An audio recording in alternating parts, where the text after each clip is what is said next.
नमस्कार साथियों, मैं दीपक शुक्ला आप सभी का बहुत बहुत स्वागत करता हूं आपके अपने YouTube channel A to Z banking information पर। साथियों, आज के इस वीडियो में हम जानकारी देंगे कि सेविंग अकाउंट यानी बचत खाते की क्या न्यू लिमिट है, सेविंग अकाउंट के लिए क्या न्यू रूल्स आए हैं। क्योंकि नया वित्त वर्ष शुरू हो चुका है, नया फाइनेंशियल ईयर 25-26 प्रारंभ हो चुका है 1 अप्रैल 2025 से, जो कि 31 मार्च 2026 तक रहने वाला है। ऐसे में इस नए वित्त वर्ष के लिए सेविंग अकाउंट यानी बचत खाते की क्या न्यू लिमिट आई है, आज के इस वीडियो में हम आपको जानकारी देने वाले हैं। जी हाँ दोस्तों, आप सभी को अगर वो लिमिट्स नहीं पता होंगी, अगर आप गलती से उस लिमिट को क्रॉस कर जाते हैं, आज के समय में सभी के पास में एक बचत खाता जरूर है, यानी जो सेविंग अकाउंट है वो सभी के पास में है। फिर चाहे वो जनधन खाते के रूप में हो, सैलरी अकाउंट के रूप में हो, नॉर्मल सेविंग अकाउंट के रूप में हो, या फिर आपने अपनी सेविंग करने के लिए आपने बचत खाता खोल रखा हो। तो ऐसे में जब आज के समय में सभी के पास में एक बचत खाता है और उसकी क्या लिमिट्स हैं वो आपको पता होनी चाहिए, यानी सेविंग अकाउंट के क्या न्यू रूल्स हैं वो आपको पता होने आवश्यक है। कहीं अगर आप गलती से उस लिमिट को क्रॉस कर जाते हैं, जो कि आयकर विभाग यानी इनकम टैक्स डिपार्टमेंट की तरफ से तय की गई है, जो भी न्यू लिमिट है सेविंग अकाउंट की, जो कि इनकम टैक्स डिपार्टमेंट ने तय की है, अगर आप उन लिमिट को नहीं जानते हैं, उस लिमिट को गलती से क्रॉस कर जाते हैं ट्रांजैक्शन करने में, तो फिर आपको इनकम टैक्स डिपार्टमेंट का नोटिस मिल जाएगा। और आप सभी को पता है कि यह सामान्य नोटिस नहीं होता है। जी हाँ दोस्तों, जो इनकम टैक्स डिपार्टमेंट का नोटिस होता है वो सामान्य नोटिस नहीं होता है। अगर एक बार आपको मिल गया तो फिर आपके सामने एक बहुत बड़ी मुसीबत खड़ी हो जाएगी, आपसे जवाब मांगा जाएगा, आप उसका रिप्लाई नहीं कर पाएंगे। क्योंकि इनकम टैक्स के जो ऑफिसर होते हैं इतने सरल, इतने आसान होते नहीं है कि आप उन्हें कुछ भी समझा देंगे वो मान जाएंगे। ऐसा नहीं, आपके ऊपर वो पेनाल्टी इंपोज करेंगे। अगर आप उसे एक्सप्लेन नहीं कर पाए तो आपके ऊपर बहुत ही हैवी पेनाल्टी इंपोज करता है इनकम टैक्स डिपार्टमेंट। तो इन सभी चीजों से बचने के लिए आपको भविष्य में इनकम टैक्स डिपार्टमेंट का नोटिस ना आए, आपके ऊपर कोई भी पेनाल्टी इंपोज ना हो, उनकी क्या न्यू लिमिट है वो आप सभी को हम इस वीडियो में बता रहे हैं। तो इस वीडियो को शुरू से अंत तक देख लीजिए, हम सब कुछ डिटेल से बताने वाले हैं कि आप अपने बचत खाते में अधिकतम कितना पैसा रख सकते हैं, यानी जो सेविंग अकाउंट होता है उसमें हम मैक्सिमम कितना पैसा रख सकते हैं, उसकी भी लिमिट हम आपको इस वीडियो में बताने वाले हैं। आप अपने सेविंग अकाउंट में एक वित्त वर्ष में कितना आप पैसा निकाल सकते हैं, कितना डिपॉजिट कर सकते हैं, कितना जमा कर सकते हैं, डिपॉजिट और विड्रॉल करने की एक वित्त वर्ष में क्या लिमिट है वो भी हम आपको बताएंगे।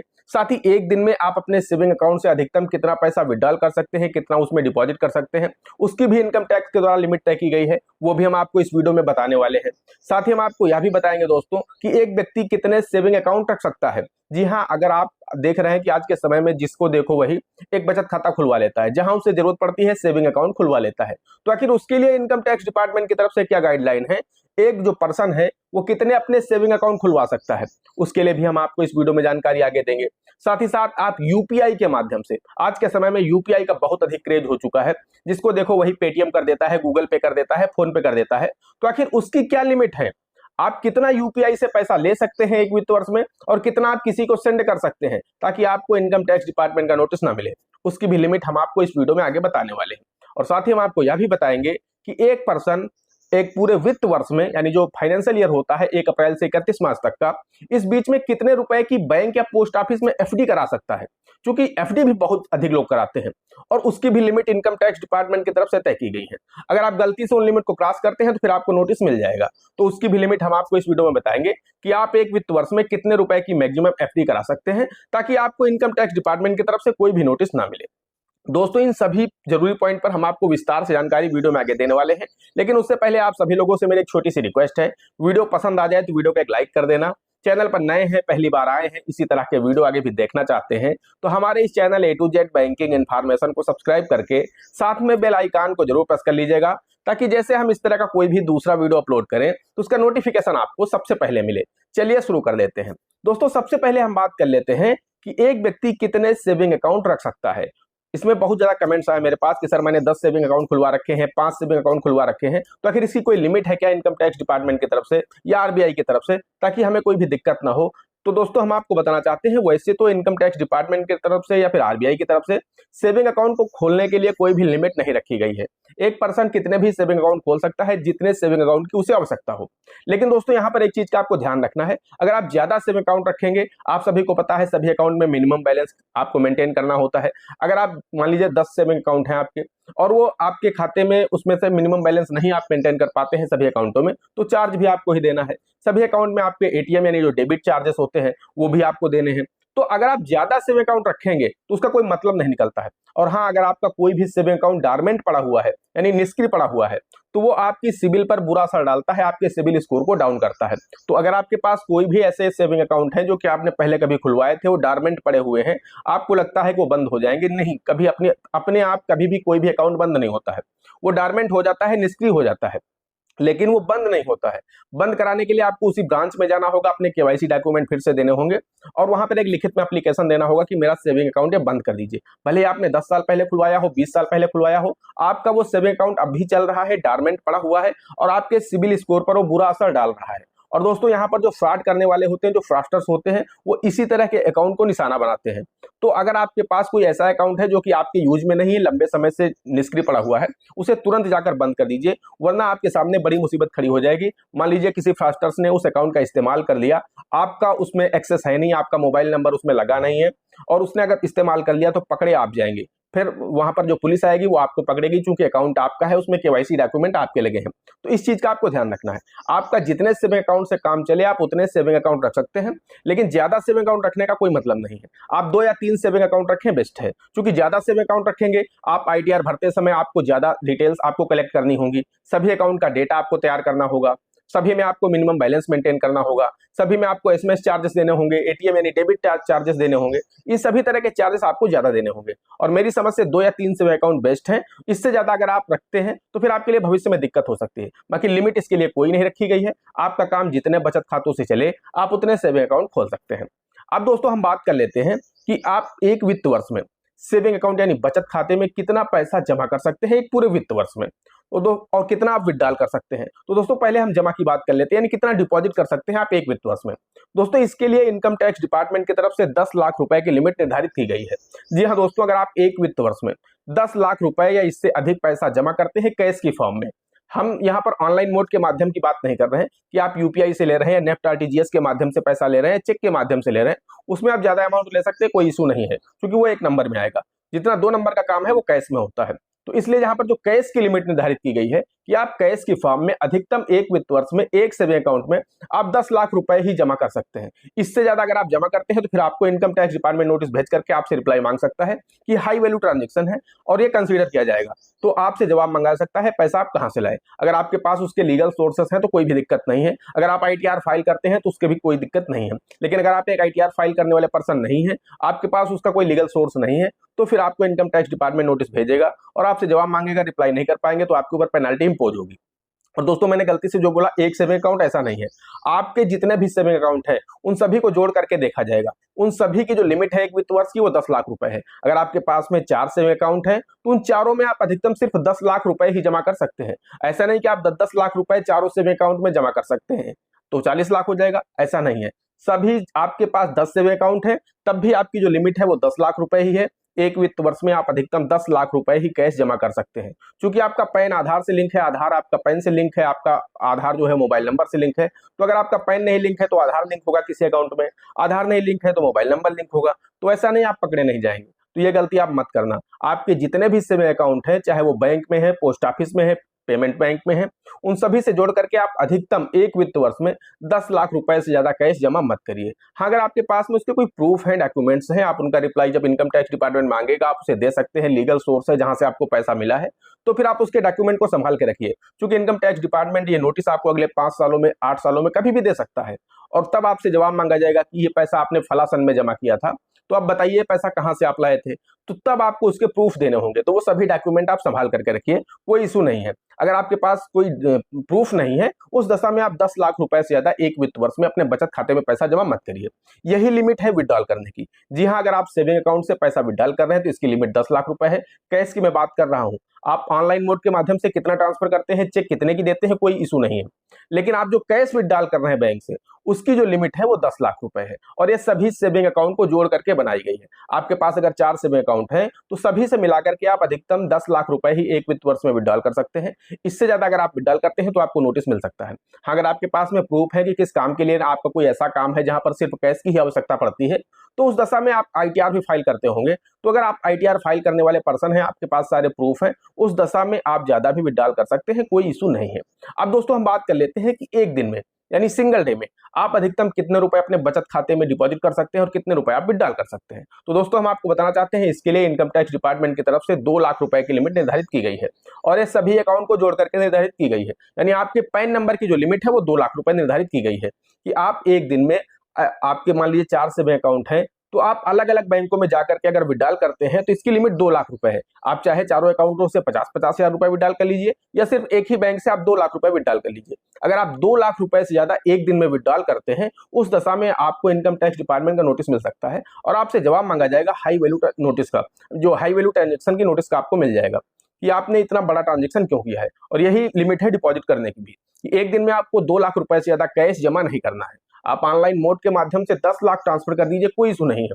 लेकिन अगर आप कैश लेकर के बैंक जाते हैं तो 2 लाख रुपए से ज्यादा आप कैश एक दिन में जमा मत करिए। अगर आप एक दिन में 2 लाख रुपए से ज्यादा कैश जमा करते हैं अपने सभी सेविंग अकाउंट में जोड़ करके, तो फिर आपको नोटिस मिल सकता है। मान लीजिए आपके 4 सेविंग अकाउंट हैं, तो उन चारों में अगर आप 50-50 हजार जमा करेंगे तब तो ठीक है।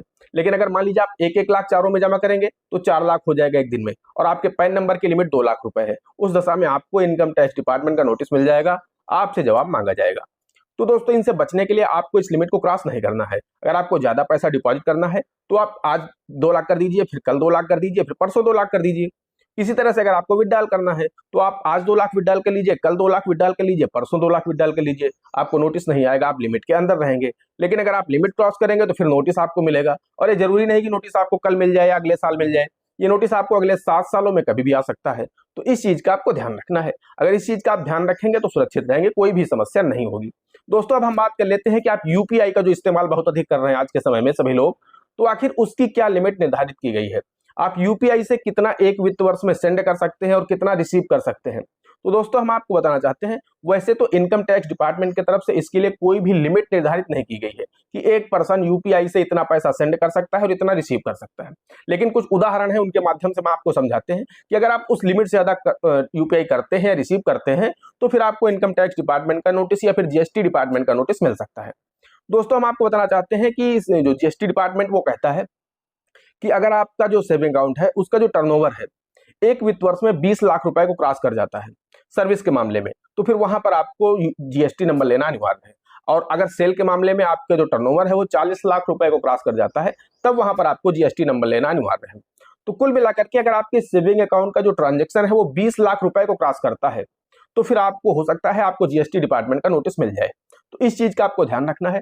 आप एक वित्त वर्ष में 10 लाख रुपए से ज्यादा सेंड मत करिए और 10 लाख रुपए से ज्यादा आप रिसीव मत करिए, क्योंकि 10 लाख रुपए से ज्यादा अगर आप सेंड करते हैं और 10 लाख रुपए से ज्यादा आप रिसीव करते हैं एक वित्त वर्ष में, तो आपकी जो लिमिट है 20 लाख को क्रॉस कर जाएगी दोनों का टर्नओवर मिला के, तो आपको जीएसटी डिपार्टमेंट का नोटिस मिल सकता है। जैसा कि आपने देखा होगा पिछले साल तमिलनाडु में एक पानी पूरी वाले को जीएसटी डिपार्टमेंट का नोटिस मिला और उसके बाद फिर उसे इनकम टैक्स डिपार्टमेंट का भी नोटिस मिल गया था। तो इस चीज का आपको ध्यान रखना है। आप यूपीआई करिए, यूपीआई में कोई समस्या नहीं, आपके जो व्यक्तिगत ट्रांजेक्शन है वो करिए, कोई इशू नहीं है। लेकिन ऐसा मत करिए कि किसी रिश्तेदार का पैसा आप यूपीआई में ले रहे हैं, आप उसे कैश दे रहे हैं, या फिर आप उसको कैश दिए दे रहे हैं, आप उसका पैसा यूपीआई से लिए ले रहे हैं। इस तरह के काम करना आप बंद कर दिए। यानी जो नातेदारी रिश्तेदारी है, यारी दोस्ती है, वो आप अपने अकाउंट के साथ मत निभाइए, क्योंकि आपका जो सेविंग अकाउंट है वो आपके व्यक्तिगत ट्रांजेक्शन के लिए है, आपकी सेविंग के लिए है। अगर आप उनमें अपने नाते रिश्तेदारों के पैसे का लेन देन करेंगे, आप अपने बिजनेस के पैसे सेविंग अकाउंट में लेंगे, उस दशा में आपको इनकम टैक्स डिपार्टमेंट का नोटिस मिल सकता है या फिर जीएसटी डिपार्टमेंट का नोटिस मिल सकता है। तो आप 10 लाख रुपए तक अगर एक वित्त वर्ष में किसी को भी सेंड कर लेते हैं और 10 लाख रुपए तक आप रिसीव कर लेते हैं तो कोई इशू नहीं है। लेकिन इससे ज्यादा, अब बहुत सारे लोग कहेंगे कि मैंने तो पिछले साल 40 लाख कर दिए थे, तो ऐसा नहीं है कि आपको नोटिस नहीं मिला है तो मिलेगा ही नहीं। अगले 7 सालों में आपको कभी भी नोटिस मिल सकता है। तो इसके लिए आप बहुत अधिक खुश ना हो कि मैंने 40 लाख या 50 लाख यूपीआई कर दिया था बचत खाते से और मुझे तो आज तक नोटिस नहीं मिला। तो ये नोटिस आपको अगले 7 सालों में कभी भी आ सकता है या नहीं भी आ सकता है। ऐसा नहीं कि जरूरी आएगा ही आएगा। अगर आप नजर में आएंगे, जो पकड़ा जाता है उसे यहाँ पर पेनाल्टी देनी होती है, जो बच जाता है सो बच जाता है। लेकिन अब इनकम टैक्स डिपार्टमेंट हो या जीएसटी डिपार्टमेंट हो, बहुत ज्यादा सख्त है इस मामले में। जो भी हाई वैल्यू ट्रांजेक्शन हो रहे हैं उनके ऊपर नजर रखी जा रही है। आज नहीं तो कल उन्हें नोटिस दिया जा रहा है और उनसे पेनाल्टी वसूली जा रही है, उनसे जवाब मांगा जा रहा है। अगर वो एक्सप्लेन नहीं कर पाते हैं तो फिर उनके ऊपर हैवी पेनाल्टी इंपोज की जाती है। दोस्तों अब हम बात कर लेते हैं कि एक वित्त वर्ष में आप कितने रुपए की एफडी यानी फिक्स डिपॉजिट करा सकते हैं ताकि आपको कोई भी समस्या नहीं है। दोस्तों हम आपको बताना चाहते हैं इसके लिए इनकम टैक्स डिपार्टमेंट की तरफ से 10 लाख रुपए की लिमिट निर्धारित की गई है।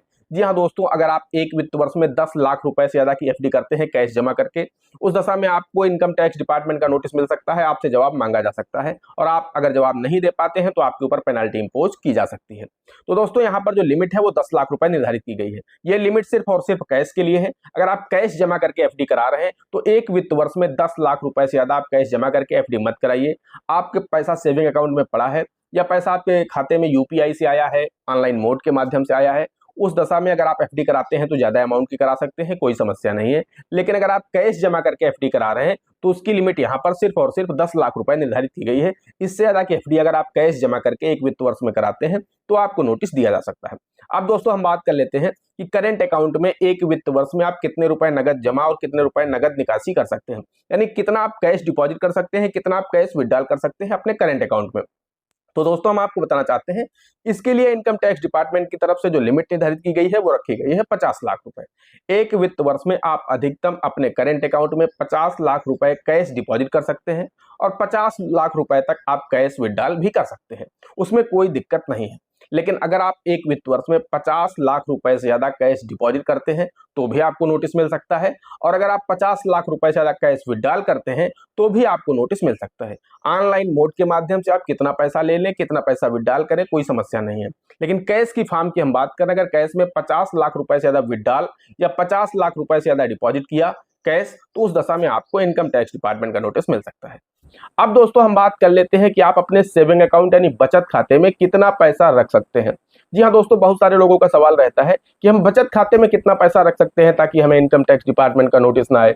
तो दोस्तों हम आपको बताना चाहते हैं, आपका सेविंग अकाउंट है, आपकी मर्जी, आप जितना पैसा चाहे उतना रख सकते हैं, कोई दिक्कत नहीं। इस पर इनकम टैक्स या भारत सरकार के द्वारा कोई भी नियम नहीं बनाए गए हैं कि एक व्यक्ति अपने सेविंग अकाउंट में कितना पैसा रख सकता है। हो सकता है कोई ऐसा व्यक्ति हो जो कि कोई दुकान करता हो, लाख 1.5 लाख रुपए साल में बचा पाता है और प्रति वर्ष वो अपने सेविंग अकाउंट में जमा करता आ रहा है और ये पैसा पिछले 10 सालों से, 20 सालों से, 25 सालों से जमा करता आ रहा, तो हो सकता है आज की डेट में उसके सेविंग अकाउंट में जो बैलेंस हो वो 40 लाख हो, 50 लाख हो, 60 लाख हो, उससे इनकम टैक्स डिपार्टमेंट को कोई भी दिक्कत नहीं है। बस इनकम टैक्स डिपार्टमेंट ने जो लिमिट बनाई है कि एक साल में अधिकतम 10 लाख से ज्यादा नहीं, एक दिन में 2 लाख से ज्यादा नहीं, इन लिमिट्स को अगर आप क्रॉस नहीं करते हैं तो आप अपने सेविंग अकाउंट में कितना भी पैसा रखें, इनकम टैक्स डिपार्टमेंट को कोई भी दिक्कत नहीं। आपका सेविंग अकाउंट है, जितना मर्जी चाहे आप पैसा रख सकते हैं। आप 1 करोड़ भी रख सकते हैं, 2 करोड़ भी रख सकते हैं अपने सेविंग अकाउंट में, इससे कोई दिक्कत नहीं होने वाली। दोस्तों आशा करते हैं आपके सभी डाउट दूर हो गए होंगे। आपके सभी जो सवाल थे मन में वो मैंने पूरी कोशिश की है कि समझ गए होंगे आप लोग, उनके उत्तर आपको मिल गए होंगे। फिर भी अगर आपके मन में कोई डाउट रहेगा, कोई क्वेरी रह गई है तो आप लोग हमें कमेंट कर सकते हैं, इंस्टाग्राम पर हमें डीएम कर सकते हैं। हम पूरी कोशिश करेंगे आप सभी के कमेंट का रिप्लाई करने का। दोस्तों आज के वीडियो में इतना ही, मिलते हैं अगले वीडियो में किसी अगले इंटरेस्टिंग टॉपिक के साथ। तब तक के लिए जय हिंद, जय भारत।